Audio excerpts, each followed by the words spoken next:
Students, हम यहाँ पर क्रॉनिक पेनी मॉडल को शॉर्ट में डिस्कस करने जा रहे हैं, लेकिन क्योंकि ये मॉडल बहुत बड़ा है तो इसीलिए कट शॉर्ट करने के बावजूद भी इसको हम बहुत शॉर्ट नहीं कर सकते हैं, इसीलिए हम इसको इस फॉर्म पे डिस्कस करने जा रहे हैं। ठीक है, तो यहाँ पर क्रॉनिक और पेनी ने हमको पता है कि ये सजेस्ट करा था कि जो पोटेंशियल है वो किस फॉर्म पे है, स्क्वायर वेल के फॉर्म पे होगा, ताकि हम एग्जैक्टली ई और के यानी एनर्जी और वेव वेक्टर का क्या रिलेशन है इस बारे में पता कर सकें।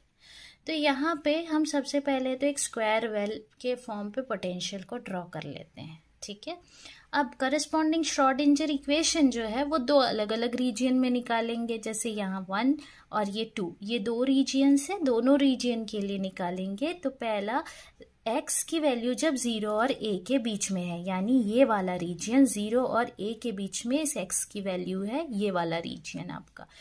तो यहाँ पर सिंपली जो हम श्रोडिंगर इक्वेशन लिखते थे वो इक्वेशन लिखेंगे।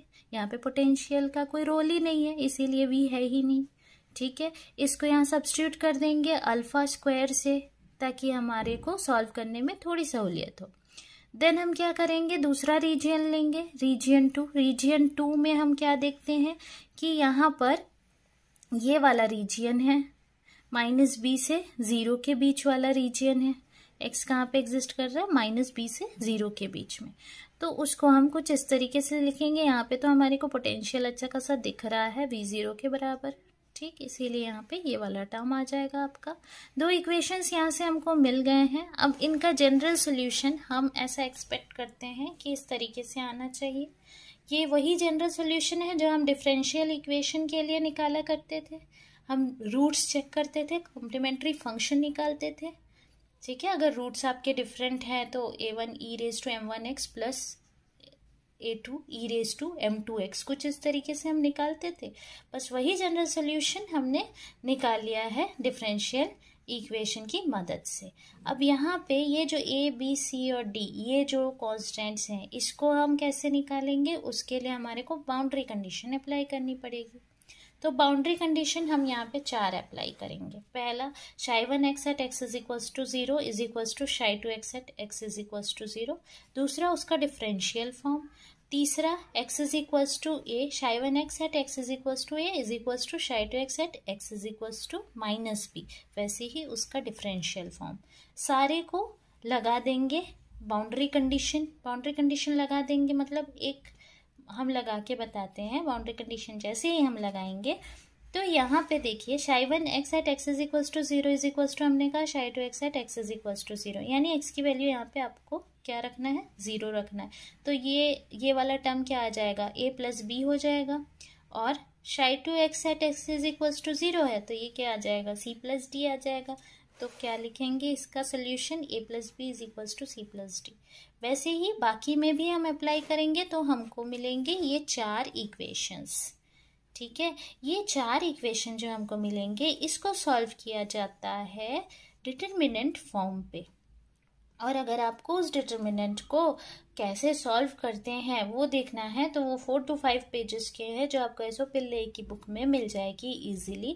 लेकिन क्योंकि हम उतना बड़ा नहीं कर सकते हैं, इसीलिए डायरेक्टली हम इसका सोल्यूशन लिखते हैं कुछ इस तरीके से, cos k plus B is equals to beta square minus alpha square upon 2 alpha beta sine alpha है sine H beta B plus cos alpha है कॉस एच बीटा बी। ठीक, तो इसका जो कंक्लूजन है क्रॉनिक और पेनी के हिसाब से, वो कंक्लूजन क्या है कि पोटेंशियल एनर्जी जो है वो 0 होती है लैटिस साइड पे और v0 इन बिटवीन देम। यही तो हमने डायग्राम में भी बनाया था, पोटेंशियल एनर्जी लैटिस साइड पे 0 और उसके बीच में, दो लैटिस के बीच में v0 के बराबर होगी।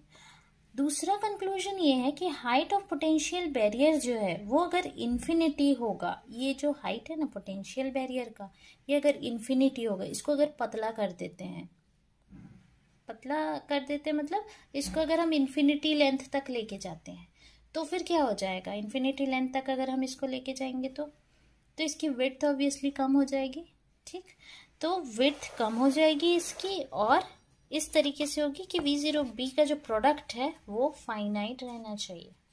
ठीक है, अब ये ही इक्विवेलेंट किसके है, ये इक्विवेलेंट है डायरेक्ट डेल्टा फंक्शन टाइप के पोटेंशियल के, जो सेपरेटेड है डिस्टेंस a से। तो potential energy being zero between delta function spikes, वो स्पाइक हो जाएगा क्योंकि हमने जैसा बताया विड्थ कम कर देंगे तो फिर इनफाइनाइट हो जाएगा पोटेंशियल। तो अब यहाँ एज्यूम क्या करते हैं, विड्थ लिया था ना b को, b टेंड्स टू 0, तो ये दो कंडीशन आ जाएंगी, sine H beta b tends to beta b, cos H beta b tends to 1। तो यहाँ से ये सोल्यूशन मिल जाएगा और फाइनली हम इस सोल्यूशन पे अराइव करेंगे इक्वेशन नंबर 12 से, जिसको हम एक्सप्रेस करेंगे। ये मेन इक्वेशन है आपका क्रॉनिक पेनी मॉडल का। अब इसको हमने फिगर में कुछ इस तरीके से रिप्रेजेंट करा है। ये अल्फा ए है, ये आपका LHS वाला RHS वाला टर्म है, और यहाँ पे ये पाई 0 ओरिजिन, ये कॉस की वैल्यू है, पाई 2 पाई 3 पाई -पाई -2 पाई -3 पाई, ये सारी वैल्यूज जो हैं ये ब्रिलॉइन जोन्स के अकॉर्डिंग ड्रॉ की गई हैं। कुछ वैल्यूज जो हैं अल्फा की और ई की वो अलाउड है। तो कॉस के क्योंकि पीरियोडिक इवन फंक्शन है तो इसीलिए सेम वैल्यू होगी, चाहे के की वैल्यू पॉजिटिव हो या फिर नेगेटिव हो। और अलाउड और फॉरबिडन बैंड को हम कैसे शो करेंगे, अगर आपका मॉड कॉस के ए जो LHS था इक्वेशन नंबर 12 का वो लेस देन 1 है तो अलाउड बैंड होगा, ग्रेटर देन 1 है तो फॉरबिडन बैंड होगा। अब यहाँ पे देख लीजिए, यहाँ पे ये जो बैंड्स हैं ये अलाउड है, ये वाले अलाउड हैं, और बीच में जो ये गैप दिख रहा है ये सारे कैसे हैं, फॉरबिडन है। तो इसका एनालिसिस, इक्वेशन 12 का एनालिसिस क्या बताता है कि अल्फा ए का अलाउड वैल्यू जो है वो एक वेव मैकेनिकल सॉल्यूशन को एग्जिस्ट करने देता है। तो मोशन जो है इलेक्ट्रॉन का उसको हम अलाउड और फॉरबिडन बैंड से एक्सप्रेस कर सकते हैं। और जैसे जैसे अल्फा ए की वैल्यू बढ़ती जाएगी, डायग्राम में हमेशा ये ध्यान रखना कि विड्थ जो है वो धीरे धीरे बढ़ती जा रही है, ये जो विड्थ है ये धीरे धीरे बढ़ती जा रही है। ठीक, पी पोटेंशियल बैरियर का स्ट्रेंथ है, पी लार्ज है तो पोटेंशियल बैरियर भी लार्ज है। तो यहाँ पर अगर p की वैल्यू आपकी हो जाती है इनफाइनाइट तो sine alpha upon alpha tends to 0 हो जाएगा, यानी साइन अल्फा 0 हो जाएगा तो अल्फा की वैल्यू आपको प्लस माइनस n पाई के बराबर मिलेगी। ठीक है, और ये किसका केस है, यहाँ से e की वैल्यू निकालेंगे तो ये किसका केस है, डिस्क्रीट एनर्जी स्पेक्ट्रम है पार्टिकल का, जिसका जो कि कांस्टेंट पोटेंशियल बॉक्स के अंदर है। अब p की वैल्यू अगर 0 हो गई तो क्या होगा, cos alpha is equals to cos के ए हो जाएगा। तो alpha is equals to K, तो E is equals to solve करेंगे तो हाफ mv² होगा, जो कि एक फ्री पार्टिकल का केस होता है। तो इस तरीके से हम इजीली क्रॉनिक पेनी मॉडल को डिस्कस कर सकते हैं। ये बहुत शॉर्ट करके हमने किया है। अगर आपको इससे रिलेटेड लॉन्ग वीडियो चाहिए तो फिर आप कमेंट सेक्शन में लिख सकते हैं। इस टॉपिक में कोई भी डाउट है तो फिर इजीली पूछ सकते हैं। और अगर ये पसंद आया वीडियो आपको तो शेयर, लाइक एंड सब्सक्राइब करना ना भूलें। Thank you.